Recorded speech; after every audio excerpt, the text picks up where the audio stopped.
تاکہ وہ بھی اللہ کی طرف متوجہ ہو جائے. جب ہم لوگوں کے سامنے کسی چیز کو اپنی چیز بنا کے پیش کرتے ہیں تو لوگ ہم سے مروب اور متاثر ہوتے ہیں. جب اللہ کی بات کرتے ہیں تو لوگ اللہ کی طرف زیادہ متوجہ ہوتے ہیں. پھر اپنے بارے میں بتاتے ہیں اور اپنا تعارف یہ نہیں کراتے کہ اچھا میں فلاں جگہ پیدا ہوا, پھر میرے ساتھ میرے بھائیوں نے سلوک کیا اور میں بڑے مشکل مرحلوں سے گزرتا ہوں, تمہیں کیا پتا کہ میری داستان کیا ہے, کیا بیتی مجھ پہ. کوئی ایسی باتیں نہیں. کہتے ہیں واقعہ یہ ہے کہ میں نے ان لوگوں کا طریقہ چھوڑ کر جو ایمان نہیں لاتے اللہ پر اور آخرت کا انکار کرتے ہیں, اپنے بزرگوں ابراہیم, اسحاق اور یعقوب علیہ السلام کا طریقہ اختیار کیا. اب یہاں بزرگوں کا ذکر کرتے ہیں, لیکن وہ بزرگ جو اللہ اور آخرت کو مانتے ہیں اور دین کے حوالے سے ان کا ذکر کرتے ہیں. تو گویا اگر کسی کے علم سے استفادہ کرنا ہی ہو تو یہ دیکھیں کہ اس کا اپنا ایمان کتنا ہے اور اس کا تقوی کتنا ہے. ہمارا یہ کام نہیں کہ اللہ کے ساتھ کسی کو شریک ٹھہرائیں. شرک کی تردید, ہر پیغمبر نے ہر موقع پر شرک کی تردید کی. در حقیقت یہ اللہ کا فضل ہے ہم پر اور تمام انسانوں پر کہ اس نے ہمیں اپنا بنایا, مگر اکثر لوگ شکر ادا نہیں کرتے کیونکہ ان کے دل مخلوق میں الجھے رہتے ہیں. اے زندہ کے ساتھیو, تم خود ہی سوچو کہ بہت سے متفرق رب بہتر ہے یا ایک وہ اللہ جو سب پہ غالب ہے؟ زیادہ اچھا کیا ہے, بہت سے خدا یا ایک جو سب پہ غالب؟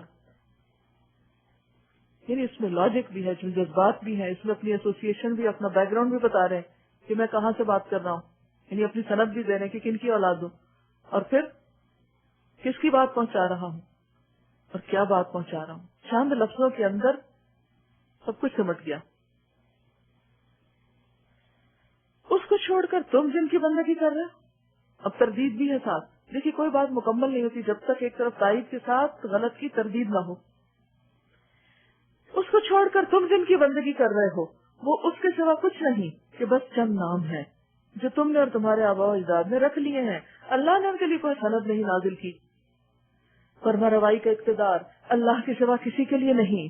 اس کا حکم ہے کہ خود اس کے سوا تم کسی کی بندگی نہ کرو. یہی تو ایک سیدھا طریقہ زندگی ہے, مگر اکثر لوگ جانتے نہیں. اب یہ دیکھیے اکثر لوگ شکر نہیں کرتے, اکثر لوگ جانتے نہیں. اکثریت کی بات بتائی کہ majority is not authority. Majority کے پیچھے نہیں چلنا, وہ کرنا ہے جو اللہ پسند کرتا ہے. کیونکہ عام طور پر لوگ کس کی باتیں کر رہے تھے, ہمارے ہاں ایسا ہوتا ہے, ہمارے والدین ایسا کرتے ہیں, ہمارے خاندان میں ایسا ہوتا ہے, ہمیں یہ پسند ہے, یا میں ہوں یا ہم ہیں, اس کے باہر کوئی نہیں. تو جو لوگ صرف اپنی عظمتوں میں گم ہو وہ خدا کی عظمت نہیں پا سکتے. اللہ کی عظمت پانے کے لیے کیا ضروری ہے؟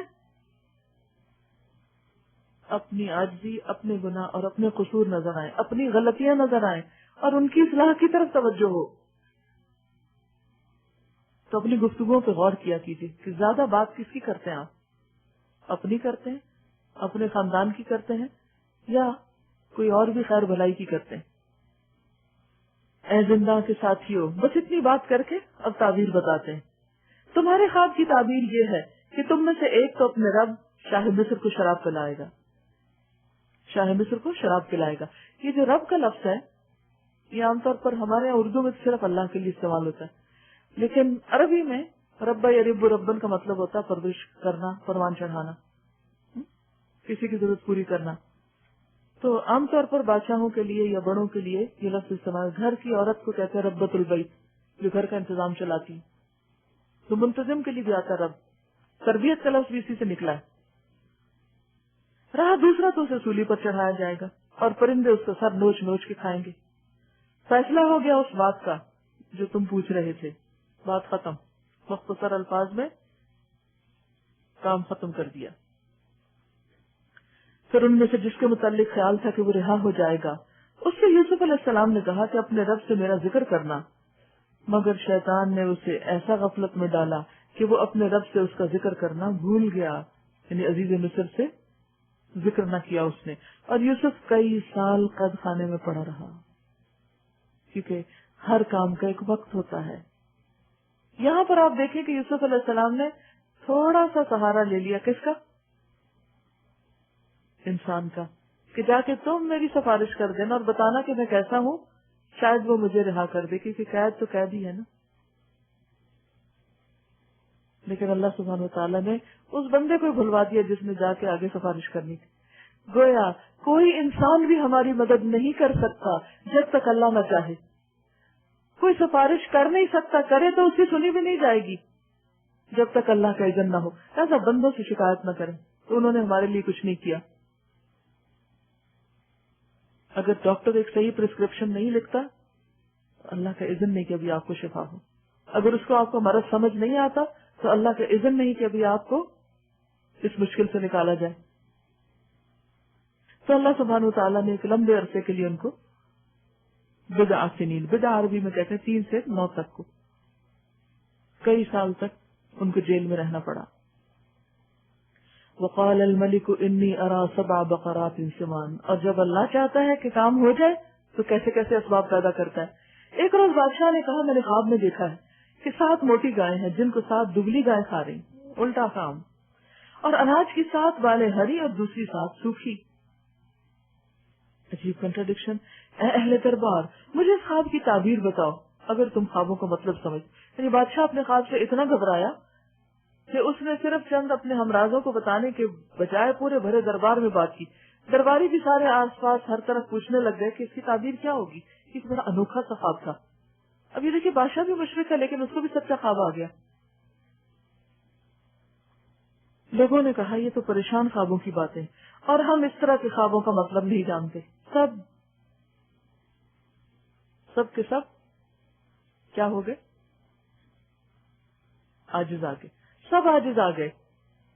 ان 2 قیدیوں میں سے جو شخص بچ گیا تھا اور اسے ایک مدت دراز کے بعد اب بات یاد آئی، وہ سالوں بعد بات یاد آئی، اوہ میرے خواب کی تعبیر کسی نے بتائی تھی.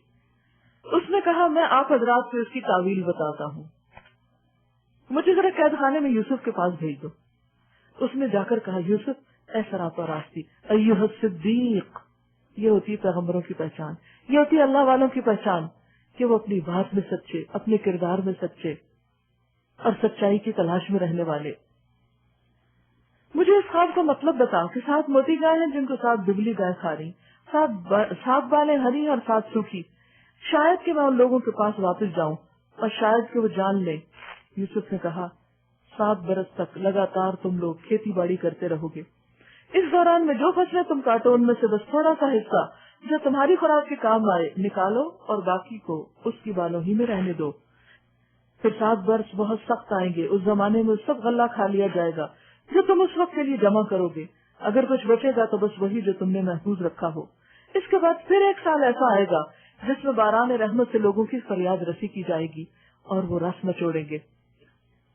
یعنی پھر خوب دودھ اور پھل تم کو ملے گا. بادشاہ نے کہا اسے میرے پاس لاؤ. اس کو سمجھ آ گئی کہ کچھ بات ٹھیک لگتی، مگر جب شاہی فرستادہ یوسف کے پاس پہنچا تو اس نے کہا اپنے رب کے پاس واپس جاؤ اور اس سے پوچھ کے ان عورتوں کا کیا معاملہ ہے جنہوں نے اپنے ہاتھ کاٹ لیے تھے، کیونکہ وہ اپنے اوپر سے الزام کی تردید چاہتے تھے. میرا رب تو ان کی مکاری سے واقف ہے ہی. اللہ کو تو پتا ہے، بندوں کو پتہ چلنا چاہیے کہ سچا کون اور جھوٹا کون. اس پر بادشاہ نے ان عورتوں سے دریافت کیا تمہارا کیا تجربہ ہے اس وقت کا جب تم نے یوسف کو رجھانے کی کوشش کی. دیکھیے کتنے اوپنلی مجلسوں میں یہ باتیں ہو رہی ہیں اور لوگ اس میں کوئی ڈٹائی کے ساتھ کوئی شرم بھی محسوس نہیں کرتے. یعنی کسی عورت کے لیے خصوصاً اگر وہ شادی شدہ ہو اس بات کا ذکر منہ پہ بھی لانا کہ وہ اپنے شوہر کے علاوہ کسی اور کو چاہتی ہے انتہائی معیوب بات ہے.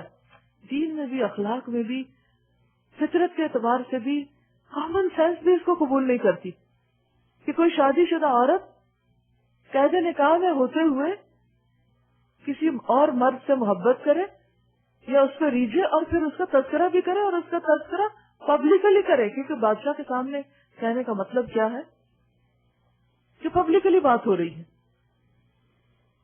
سب نے یک زبان ہو کر کہا ہاشا للہ، ہم نے تو اس میں بدی کا شائبہ تک نہ پایا. عزیز کی بیوی بول اٹھی اب حق کھل چکا ہے. وہ میں ہی تھی جس نے اس کو پھسلانے کی کوشش کی تھی.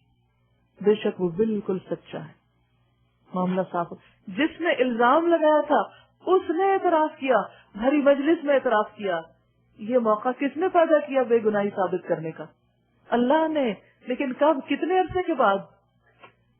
کئی سال کے بعد. کبھی آپ پر بھی کوئی ایسا جھوٹا الزام لگ جائے کہ آپ تنہا رہ جائیں اس غم کو سہنے کے لیے، تو پریشان نہ ہو، غم چھوڑ دیں، اللہ سے امید رکھیں